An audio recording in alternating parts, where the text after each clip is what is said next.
Well, welcome back to Return to Yehovah. Today I want to take a look at what is so bad about God's law. Now, to many people in the church, God's law is done away with. It was nailed to the cross with Jesus. Anyone who even suggests that we try to keep the law is practicing legalism, according to experts. Now, I also know there's a lot of people that are waking up and seeing that God's law or the Torah is actually still in existence and is something we should seriously learn to keep in order to be obedient to God, okay? But it's come to my attention through a friend of mine that there is a great divide. There is, several people finding the law or the Torah and learning it and just thrilled with all their learning. And then there's the others that have not seen it yet or don't think they need to even explore it. And they are angry from what I've heard. By God, Paul said we don't have to keep that and we're not gonna, that kind of thing. So anyhow, obviously there's controversy. There's disagreements in just about any topic about God nowadays. But I thought, I was reading through Leviticus chapter 19 this morning, and I thought, let's look at some of this, okay? It's a long chapter. I'm not going to do the whole thing, but I want to just touch on parts of it. Now it starts out, and Yehovah spoke to Moses, saying, "Speak to all the congregation of the children of Israel, and say to them, You shall be holy, for I, Yehovah, or I, the Lord, your God, am holy. Every one of you," and this is where he starts out with kind of like, what I would consider a command. Verse 3. So this is Leviticus 19, verse 3. Hopefully you can see it over there. Every one of you shall revere his mother and his father, and keep my Sabbaths. I am Yehovah, your God. Okay, now, right there, it's actually two. He's talking about keeping his Sabbaths, but he also says to revere. Now, this is the New King James. I think in the, King James might say, honor every one of you. Oh, you shall fear every man. So I don't have a way to show. Oh, I do show the cursor. Good. You shall fear every man his mother and his father. All right. So we're all supposed to be afraid of our parents. Is that what he's saying? Of course not. But the New King James. To fear them, revere them, honor them. You don't just ignore them or belittle them or discount your parents. To God, your parents are important, okay? And then he goes on to say, and keep my Sabbaths. Now it's plural, so that could mean in some people's minds that's every weekly Sabbath. Friday night at sundown to Saturday night at sundown is the Sabbath for the week. It might mean that, but from doing this for several years, it actually refers to, when it's plural, there are Sabbaths within several of the different feasts that God has given us. So like, for example, we just not too long ago got done with the Feast of Unleavened Bread. Some people call it Passover. But anyhow, the first day of a 7-day period is a Sabbath. What we call around here a no work day, but it's a Sabbath. And then the 7th day is a Sabbath. It doesn't mean it falls on a Saturday. Whenever it falls, if it falls on a Tuesday, that day is a no work day, or it's one of God's Sabbaths. Okay, so that's why it's plural. Anyhow, so right there, basically there's two, commandments, and it doesn't mean, we've got to add these to the 10 or whatever, because he told us in the 10 commandments, you shall honor your father and your mother. Okay, we could look back real quick. Let's see here, Exodus 20. just so anybody that doesn't have it come to mind right away. Well, I know down here, uh, bear with me. Remember, well, okay, verse 8 says, remember the Sabbath day to keep it holy, and he explains that.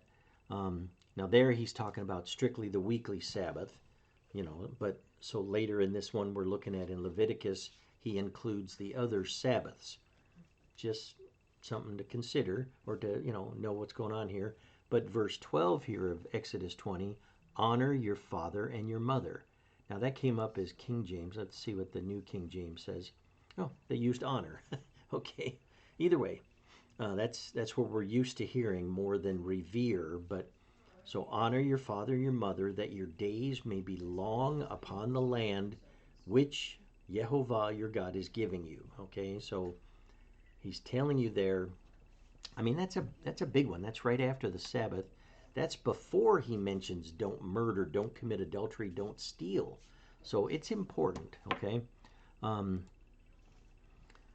All right, now that was verse 3 of Leviticus 19. And again, I guess what I could have said, well, hopefully this is an example from Exodus 20 where the Ten Commandments were spoken down, or shouted down, you could say, from Mount Sinai, and they were given on tablets of stone to Moses, for all time or whatever. But in different parts of what we call the Torah, from Genesis through Deuteronomy, these commands are repeated.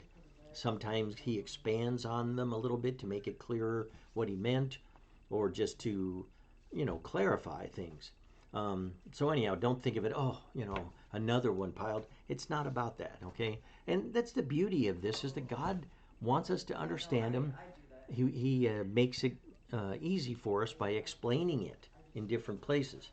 All right, now let's move on to verse 4. Again, we're in Leviticus 19. Now he says, do not turn to idols, nor make for yourselves molded gods. I am Yehovah your God. All right, you could stop right there. We know he said, you shall have no other gods before me. Don't make any graven image, all that kind of stuff, okay? So I don't want to keep flipping back and forth to, Exodus 20, but you can go back there if you want to refresh your memory. One thing you'll find all through the Old Testament, and it comes up some in the New, but absolutely it is beyond clear that God hates idolatry. He knows that these entities that pretend to be gods and get people to worship them or make idols to them are nothing but the demons or fallen angels that are already in trouble with him. But and I don't want to get off on that, okay? But there's verses in the Bible that actually say when the people went out to do sacrifices to these pagan gods or whatever, they were worshiping demons or devils, okay? That came from God. That wasn't just a man's opinion. All right, so anyhow, don't turn to idols. Now, this is one I wanted to point out. I was going to skip this because I thought, I don't want people to get confused, but let's look at verse 5 through about 8 or whatever, or maybe, yeah. All right, now he's talking about, it says, and if you offer a sacrifice of a peace offering. Okay, now, if you don't know, there was a tabernacle being built and then set up, and the people brought different types of sacrifices. I'm not going to go into those, and I'll be honest with you, I don't pretend to understand it all, but the point is, let's just read this real quick, and then I'll tell you why we need to even know about it or what to do with it today, okay? He says, if you offer a sacrifice of a peace offering to the Lord, you shall offer it of your own free will, so nobody's forcing you to. It's not a you have to or else. And it shall be eaten the same day you offer it. So, one thing I didn't know until I first started learning these things is some of these sacrifices they brought, it wasn't like an animal's just killed and burned on a fire and that's it.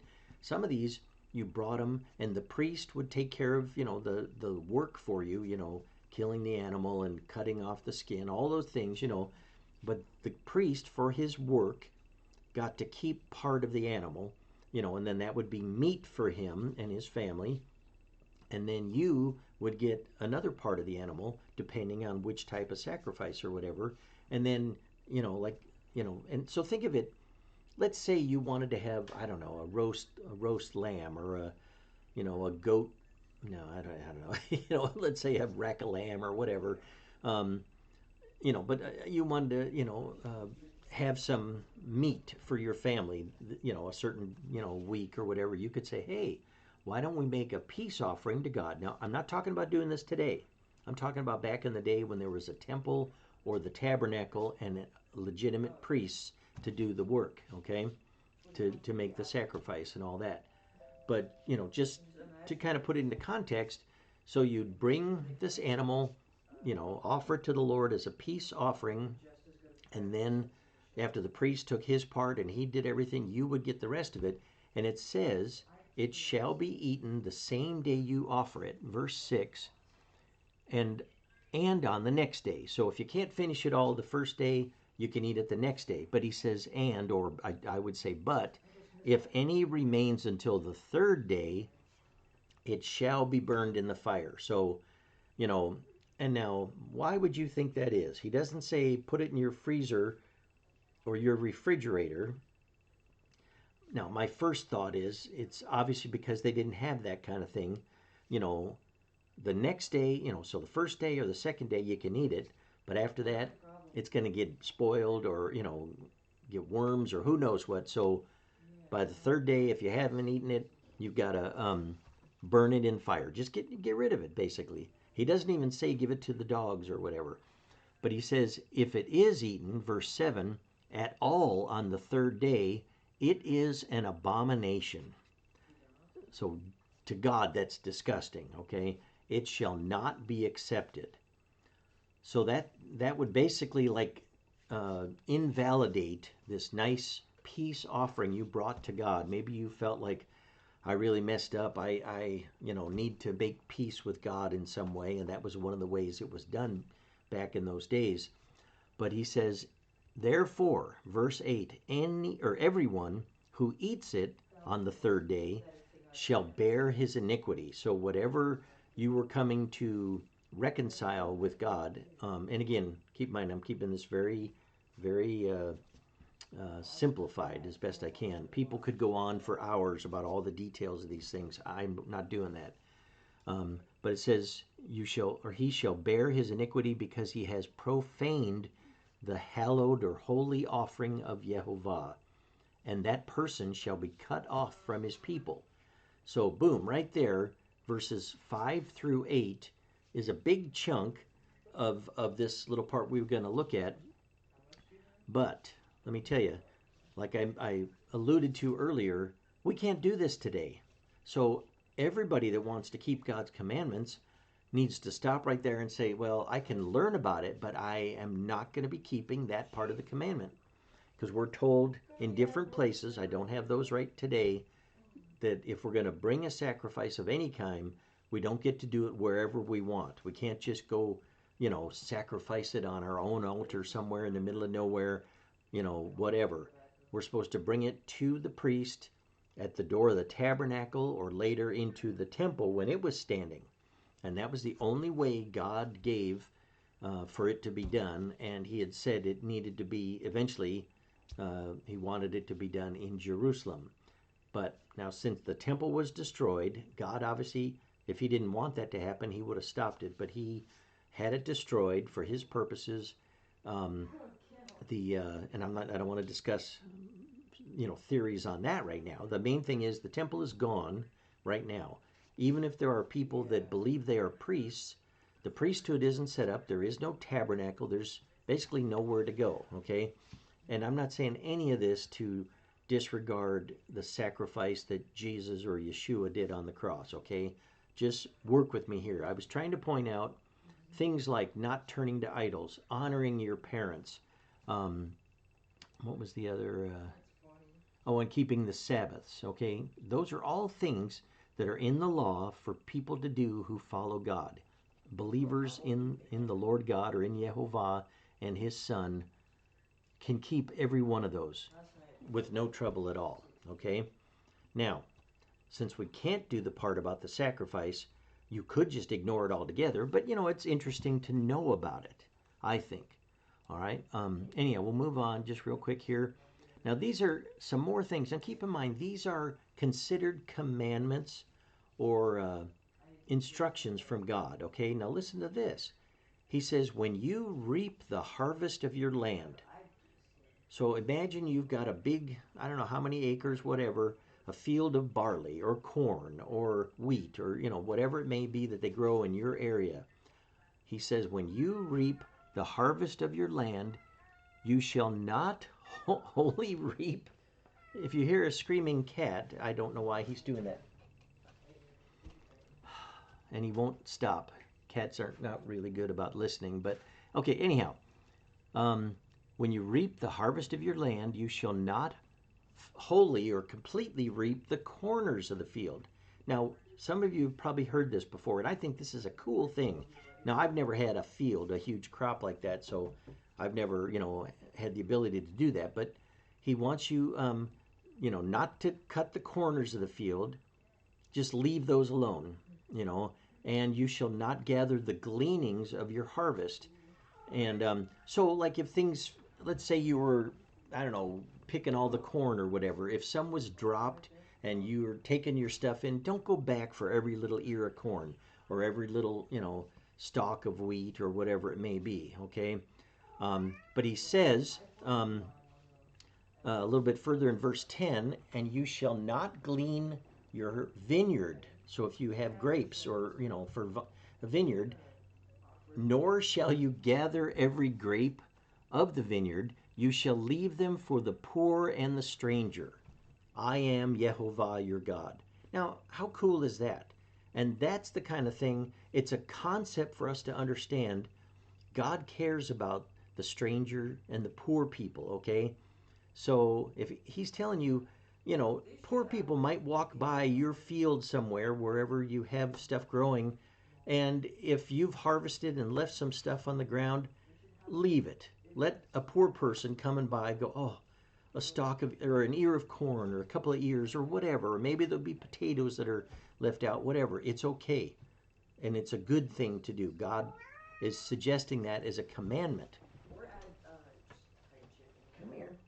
I don't know how to get a cat to stop. Come here, mother. Well, stop it. Okay. All right, sorry. He just wanted to play. I did not want to have to stop this and redo the whole thing, all right? So imagine, this is one of the laws that people say, oh no, Christians don't need to do that. We don't need to, that's all legalism or whatever. These are the kind of things that those of us that are trying to keep the commandments, we're like, my gosh, there's so many good things. And the stuff about sacrificing to animals, on an altar, we can't do any of that today, okay? I don't even, we could go on, all kinds of theories. What if something happens and there's a temple rebuild? What should we do then? Honestly, I'm not sure in my mind what I would do. I'm going to wait and see. Unless, I'm hoping it's going to be the real Messiah that's going to come before I go to the temple, again. But we'll see. I do not know. And that's something we'll have to cross out when we come to it, okay? So keep in mind, one thing God, it's instructions from him, or a commandment, I think. Leave any stuff that you didn't get the first time around when you were harvesting your field, leave that for poor people. And apparently that was a common thing, that people that didn't have their own, or were poor, could go by, or a stranger could pass through, and you weren't stealing, you were allowed to. And what an awesome thing, because you've been blessed so well, you've got the wealth, you don't have to scrounge every scrap, and hoard it for yourself or whatever. So that gives you an idea of what God is about and what matters to him. All right, now, right after that here, I just said the stranger isn't stealing from you. But then, verse 11, he says here, you shall not steal, nor deal falsely, nor lie to one another. So that's like three things, but so he doesn't want you to go and, I mean, he's very clear, just don't steal. And we all know what stealing is, so just don't do that.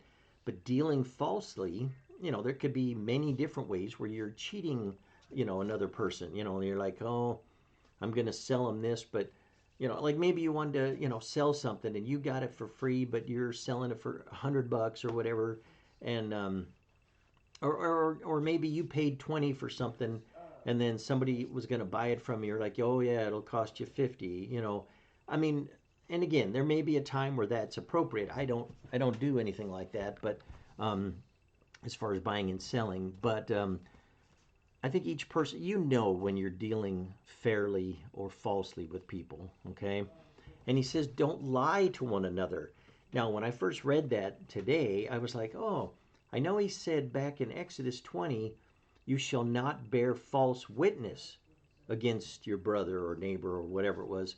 And I thought, oh, that was like, in court, or, if you're dealing with an authority and say, oh, that guy over there, he did that. But it's also, he's also saying, don't lie to one another.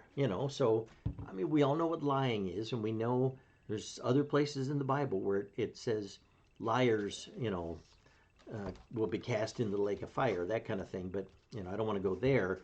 So again, these are not additional commandments, but they're little different way to look at them, or a little more detail to help us kind of know what he's trying to say. Now, this is another one that kind of fits that.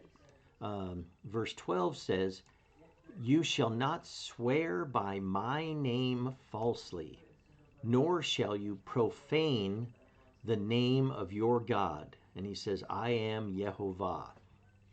Now that, to me, is a cool one, because we've all heard, you shall not take the name of the Lord your God in vain. And, at least, as I was, coming up as a believer, in the years past, it was usually considered, taking God's name in vain if you said GD, or took the name Jesus and used it as a cuss word or something like that. And some people even went so far to go, if you said, oh my GOSH, oh my gosh. I mean, I actually had a little old lady rebuke me for taking the Lord's name in vain. And I was like, what? That's not his name. What are you talking about? But that's where, that's what we thought. We thought, anytime you're cussing anything even close to God's name or Yeshua's name, we think that that's taking his name in vain. But yet he says here, don't swear by my name falsely. And I've heard, other people, there was a Hebrew scholar that was saying that that's really kind of like the Jewish understanding of taking God's name in vain is, because, I mean, I don't have a good example real quick here, but there's times in the Bible where a person they would swear, as Yehovah, or as the Lord lives, I am going to do this. But, there's even a couple times where God says, as I live, saith the Lord, So and that was a thing. I don't think people did it lightly, but God is saying, don't do it falsely at all. And I think, so maybe that's the same as taking his name in vain. But it says, you're not supposed to profane the name of your God. And he says, I am Yehovah. So again, these are things that people would call legalism. But I think probably any believer, other than the part about sacrificing, would have to look at those and go, well, I can do those. I mean, of course, yeah, I mean, I get it. I don't have any problem with that. I just, we don't read this part of the Bible as Christians, or we haven't generally for a long time, so we don't know what the law involves or entails. A little bit more here. We'll just do a couple more verses. And some of these, I mean, they should be a no-brainer. Like one says, you shall not cheat your neighbor, nor rob him.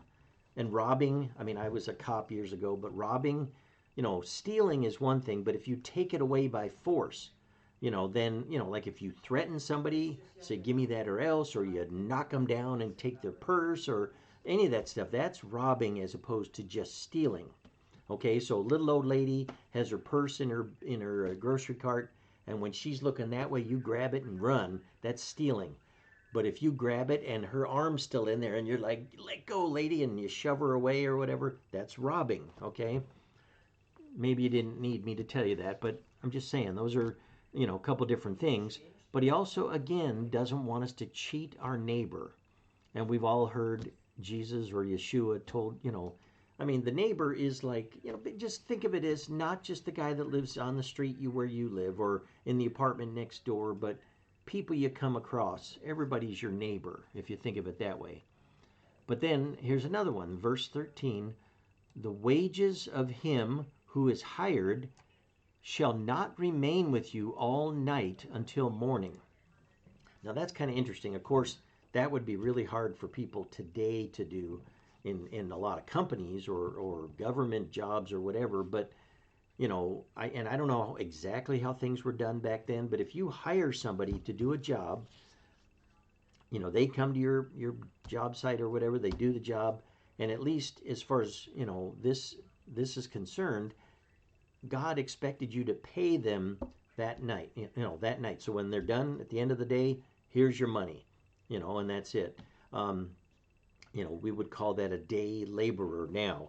I get it. I've worked for companies in the past, and they're not, if you're working in an office, on a computer all day long, they're not going to pay you each night, I get it. But it's interesting that for sure, think of it, God cares about the guy, whether he's rich, poor, whatever. He's a guy who was hired to do a job, and you don't say, hey, sorry, man, I couldn't get to the bank in time, so come back tomorrow and I'll have your money.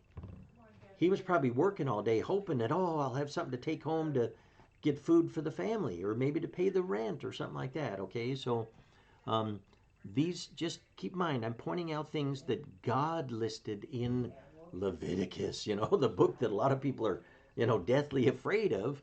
I used to think it was I used to think, oh my gosh, I'll fall asleep if I have to read that. Of course, that was many years ago. And then when I started realizing what's actually in the book, I thought, there's a lot of wisdom and a lot of information straight from God in there, okay?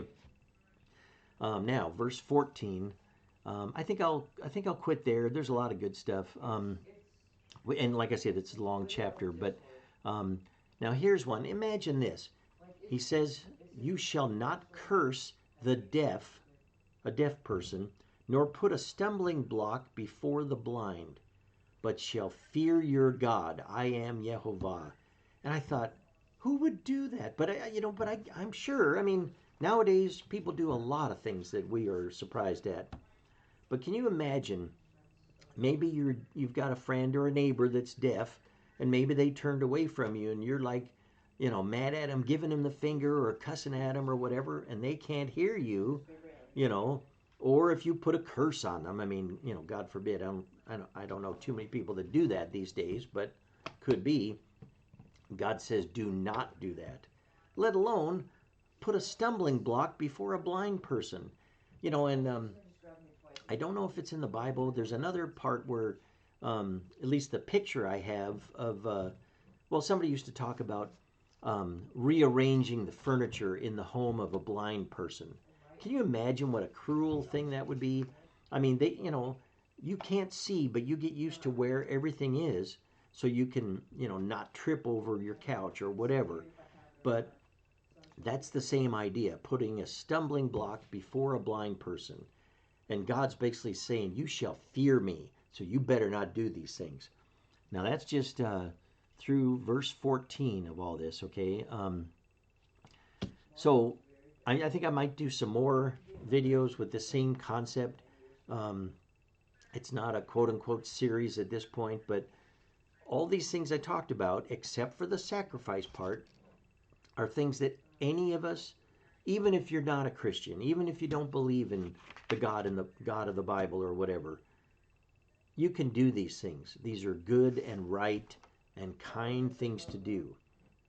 But these would literally fall under the law that everybody says is nailed to the cross or whatever. So you tell me, is the law done away, or could it be that we just don't understand? anyhow, I will stop there and we'll see about maybe looking at some more another time. But Yehovah bless you and keep you. Shalom.